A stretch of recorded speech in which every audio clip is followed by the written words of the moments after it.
देशपाल साहब सोनीपत से आए हैं और बता दें अभी इनको इनकी साहित्य के प्रति सेवाओं को लेकर भारत सरकार ने पद्मश्री, जो एक बहुत उच्च अवार्ड है किसी लेखक के लिए, करोड़ों रुपए से उसका कोई मूल्य नहीं है उस अवार्ड के सामने, इतना बड़ा सम्मान है, उनको सम्मान मिला है। तो इनसे बातचीत करते हैं हरियाणा में साहित्य के बारे में।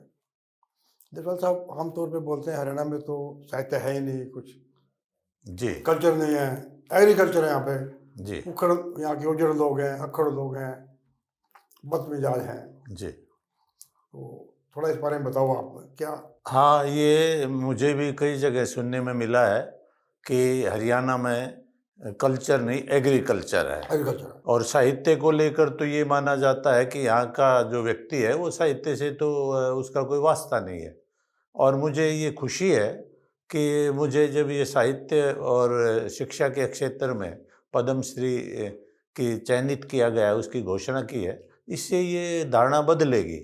और पहले भी नहीं था ऐसा, मगर लोगों में भ्रांति थी कि भाई एग्रीकल्चर है। और रही बात एग्रीकल्चर की भी मान लें तो एग्रीकल्चर भी एक प्रकार की कल्चर है और उसी से ही एग्रीकल्चर से ही लोक संस्कृति निकलती है। और साहित्य का की जो राह है वो भी लोक संस्कृति से ही जाती है, ऐसा मेरा मानना है। देखिए, एग्रीकल्चर बहुत बड़ी चीज़ है और हरियाणा तो एग्रीकल्चर में बहुत एडवांस है। फूड ग्रेन का जो स्टोर है उसमें हरियाणा का किसान मैक्सिमम उत्पादन देता है, कंट्रीब्यूशन करता है। बात देशपाल साहब की ठीक है, एग्रीकल्चर से तो कल्चर निकलती है, संस्कृति निकलती है। और खेती को लेकर तो इतने फोक सॉन्ग, फोक जो कितने गीत बने हुए हैं, लोकोक्तियाँ बनी हुई हैं। देशपाल साहब, हम फिर आते हैं आप अपना शुरुआती, जैसे झज्जर से आप, जो रोहतक जिला और रोहतक जिला जिसको बोलते हैं, जाटलैंड भी बोलते हैं जिसको, वहाँ से आपका बचपन हुआ, एजुकेशन हुई। तो प्रारंभ आपका जीवन बड़ा संघर्षमय रहा, जब बहुत छोटे से आपके पिताजी नहीं रहे, किसान थे। तो उसके बारे में कुछ बताओ हमारे दर्शकों को। देखिए, मेरा जो गांव है पहले रोहतक जिला में पड़ता था, अब झज्जर जिला में है। खेड़का गुजर गांव है, बहादुरगढ़ और झज्जर के बीच में। तो मैं जब छोटा था, 3-4 साल का रहा हूँगा, तब मेरे पिताजी चले गए थे और मेरी माताजी थे और मेरे वृद्ध दादाजी थे। उन्होंने पालन पोषण किया, जैसे कि उन दिनों होते थे। घर में बच्चे भी ज़्यादा ही होते थे, 8 जॉइंट बच्चे। फैमिली का, हाँ, जॉइंट संयुक्त परिवार का जॉइंट पे करो। 8 बच्चे थे। तो बड़ी मुश्किल से गुजारा हो, घर की स्थिति डामाडोल हो गई थी। और गांव में प्राइमरी स्कूल तक नहीं था हमारे में। तो दूसरे गांव में मैंने जिद की पढ़ने की और जुनून भी था, तो दूसरे गांव में पढ़ने के लिए जाते थे। साथ का गांव है दुलेड़ा, और दुलेड़ा। और वहीं से मैंने प्राइमरी और हाई स्कूल की परीक्षा पास की और उसमें अच्छे अंक लिए, छात्रवृत्ति प्राप्त की। फिर आपने ये हिंदी और अंग्रेजी का भी किया, हाँ हायर फिर एजुकेशन जी एमडी से। हाँ, फिर उसके बाद हमारे घर वाले ये चाहते थे कि मैं कहीं छोटी मोटी नौकरी पकड़ लूं और उसके बाद घर की जो आर्थिक स्थिति है उसमें कुछ मैं हिस्सेदारी निभाऊं। मगर मुझे ये मंजूर नहीं था। कई छोटी मोटी नौकरियां लगी भी, मगर मैंने वहाँ नहीं गया, मैं ज्वाइन नहीं किया। और मैंने झज्जर राजकीय महाविद्यालय झज्जर, वहाँ पर दाखिला ले लिया और 15 किलोमीटर मैं साइकिल से आता था, साइकिल से अपने जाता घर से था। साइकिल पे जी, 15 साइकिल। किलोमीटर जाना, 15 किलोमीटर आना। हाँ, नित्य प्रति साइकिल से आते जाते थे। और वहाँ उन दिनों 11वीं होती थी, प्रेप कहते थे प्रेप जिसे, प्रेप बोल। प्रेप। तो प्रेप में पंजाब विश्वविद्यालय में मेरी फिर वो मेरिट में स्थान आया, 8वां 9वां। और उसके बाद बस बड़ी मुश्किल से फीस माफ़ी के द्वारा और इस तरह से अपनी शिक्षा मैंने जारी रखी। तो लेखन का आपसे कब से। फिर उसके बाद भी एक बड़ी अजीब दास्तां है कि बीए करने के बाद मेरी माता श्री ये चाहती थी, मेरे दादाजी भी, कि भाई मैं कोई, उनको ये नहीं पता था बीएड क्या होती है। ठीक ठीक। वो ये चाहते थे कि मैं कोई मास्टरी का कोर्स कर लूं और कहीं शिक्षक लग आम जाऊं। तो गांव में ना पटवारी और मास्टर ही मानते थे, पटवारी जी लग जी। गया या मास्टर लग गया। हाँ जी। मगर मुझे ये मंजूर नहीं था और मैंने कई विश्वविद्यालयों में दाखिले के लिए आवेदन कर दिया। सभी जगह मेरा उसमें अंग्रेजी में और साइकोलॉजी में मेरा रुझान था, वहाँ मेरा चयन हो गया, दाखिला हो गया, मगर पैसे नहीं थे दाखिले के। तो मैंने अपनी माताजी को कहा, दादाजी को कहा, तो उन्होंने कहा, "भई हमारे पास पैसे नहीं है और इसलिए आप कहीं नौकरी पकड़ लो, हम आपको पढ़ा नहीं पाएँगे।" मगर बंसल जी, मैं यहाँ दर्शकों को, श्रोताओं को हाँ जी, ये हाँ। बताना चाहता हूँ ताकि प्रेरणा मिले आज की पीढ़ी को कि मैं घर से भाग गया, अच्छा, अच्छा। किसी से 600 रुपये उधारे लेके, हाँ जी। और घर से भाग गया एक कपड़े में, वही कपड़े पहन रखे थे, कुछ नहीं ले गया, क्योंकि नाराज हो गया। मेरा अधिकार था माता पिता पे, मुझे ये अब समझ में आ रहा है कि भाई उनकी क्या स्थिति थी, वो मुझे आप उनकी क्या मजबूरी थी? हाँ, तो फिर मैं चला गया, तो वहाँ 400 रुपये दाखिले के भर दिए, 200 रुपये बचे। 200 रुपये में आप ये कल्पना करेंगे श्रोता कि 6 महीने तक वो 200 रुपये ही मैं कभी चने भुगड़े खा लूँ, ओहो! रोहतक में जो छोटूराम धर्मशाला, हाँ कभी जी, वहाँ हाँ। सो जाऊँ, कभी रेलवे स्टेशन पर सो जाऊँ।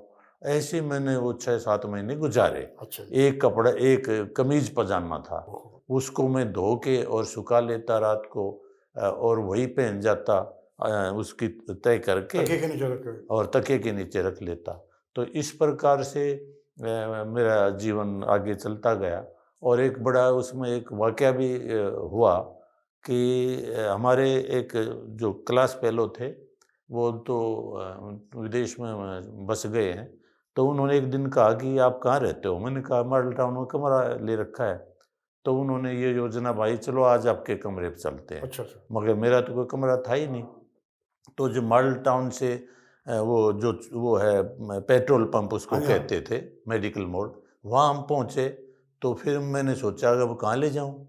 तो मैंने कहा भी मेरा कोई कमरा-वमरा नहीं है, मेरा कोई कमरा नहीं है। तो वो कहने लगा रहते कहाँ हो? तो मैंने फिर बताना पड़ा। तो फिर उन्होंने कहा अभी ये तो बहुत बुरी बात है। फिर हॉस्टल में हम चले गए, और हॉस्टल में फिर वहाँ पर वो एक सतनाम होते थे हाँ कैंटीन जी, चलाने कैटरिंग वाले, तो नाम था। सरदार बहुत बढ़िया आदमी बड़े थे। Prominent catering. तो उनको कहा कि भई ये इनको जानता है? कि हाँ, मैं जानता हूँ, मुझे जानने लगे थे तब तक, क्योंकि मैं भी डिबेट, कविता पाठ इनमें भाग हाँ जी। लेता रहता था, तो ठीक-सा विद्यार्थी था। तो फिर वहाँ पर मैं रहने लगा, और ये शर्त हुई कि भई किसी को नहीं बताया जाएगा, और बिना ही दाखिले के हॉस्टल में मैं रहता था। और जो बाद में मैं जब सर्विस लग गया तब उनकी मैंने पैसे दिए। तो निश्चित है देश मतलब आपकी लाइफ से बड़ी प्रेरणा मिलेगी। आजकल के नौजवानों को तो सारी फैसिलिटीज़ हैं, फिर भी नहीं पढ़ते। आपके पास साधनों की भी दिक्कत थी, फिर भी आप कैसे संघर्ष किया आपने? थोड़ा आपने कितनी किताबें लिखी आप साहित्य के बारे में? हाँ, फिर मेरा रुझान वहाँ पढ़ने-पढ़ाने में, एक बंसल जी के मैं वो दूसरा और हाँ जी, बताता हाँ। हूँ कि मेरा जो पीएचडी, एमफिल, पीएचडी से पहले एमफिल में जो दाखिला हुआ, हाँ जी, हाँ। तो मेरी जो गाइड थी हाँ जी, डॉक्टर पुष्पा बंसल, पुष्पा बंसल। मैं उनको नमन करता हूँ कि उन्होंने मुझे ये इस तरह का एक टॉपिक दे दिया जिसको कई विद्यार्थी छोड़कर जा चुके थे। हिंदी ललित निबंध।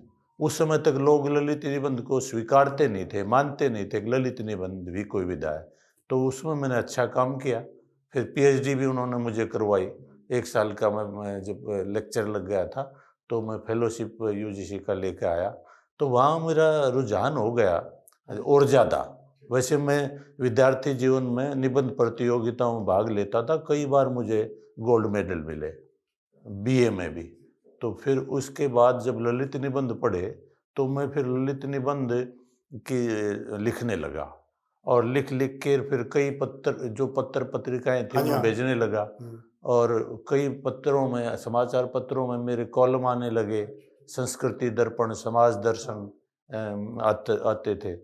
तो उसके बाद फिर एक डॉक्टर बैजनाथ सिंघल जी हाँ थे, जी, हाँ, एमडीयू में हिंदी के। एमडीओ में हिंदी के अध्यक्ष। हाँ जी। वो मेरे पहले तो मित्र बन गए थे। हाँ जी, हाँ। वो ही मुझे फिर हिंदी की तरफ ले गए थे, एमए इंग्लिश और एलएलबी के बाद। तो उन्होंने फिर ये कहा कि भई आपके जो ये आप लेख लिख रहे हो, आप इनमें सुधार करके, और आपके ये ललित निबंध हैं, हाँ जी। लोक, जिसमें लोक की बात ज़्यादा की गई है, तो आप इनको ठीक करके एक पुस्तकाकार करके लाओ। तो मैं उनके पास ले गया, उन्होंने भूमिका लिखी, और फिर मैंने कहा अभी अब ये छपेगा कैसे? मेरा कौन छापेगा? मैं ठीक तो बात है। सोनीपत छोटे से और कॉलेज में ब्रांड हूँ। नेम तो है नहीं आपका, ठीक है। तो फिर मैं तभी तत्काल क्या हुआ, जब ईश्वर कुछ मदद करता है तो बहुत करता है। तो अकादमी से मुझे टेलीफोन आया डॉक्टर चंद्र तिरखा जी का कि आपसे एक पुस्तक लिखवानी अच्छा, है। अच्छा। तो मैंने कहा भाई मैं छोटा सा एक प्राध्यापक हूँ, आप बड़े बड़े इतने लेखक हैं उनसे लिखवा लो। तो उन्होंने कहा नहीं आपसे ही लिखवानी है। तो मैंने कहा सर बताइए फिर कि इन हरियाणा की संस्कृति और कला पे लिखवानी है। और मैंने कहा ठीक है जी। तो वो पुस्तक मैंने पहली मेरी प्रकाशित हुई, क्या नाम है उस पुस्तक का? हरियाणा संस्कृति और कला। अकादमी ने कई संस्करण छप चुके हैं उसके। तो देशपाल साहब, आप यहाँ आए, बड़ा अच्छा लगा, आपके जीवन से प्रेरणा मिलेगी। अब ये बताओ, जब पद्मश्री आपको मिला, पहले कैसे आपको सूचना मिली पद्मश्री के बारे में? पद्मश्री का मैंने तो सोचा नहीं था। हाँ जी, हाँ।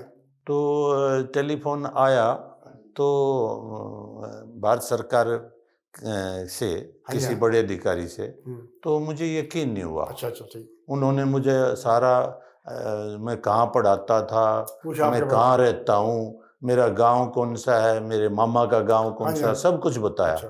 तो मैंने कहा हाँ जी ये सब कुछ है, क्या गुस्ताखी हो गई? कि गुस्ताखी नहीं, आपको इसके लिए चयनित किया गया है। पद्मश्री के लिए। तो मैंने कहा सच कह रहे हो? हुँ। कि हाँ सच कह रहे आपको हो। तब भी यकीन नहीं आया? मुझे यकीन नहीं आया।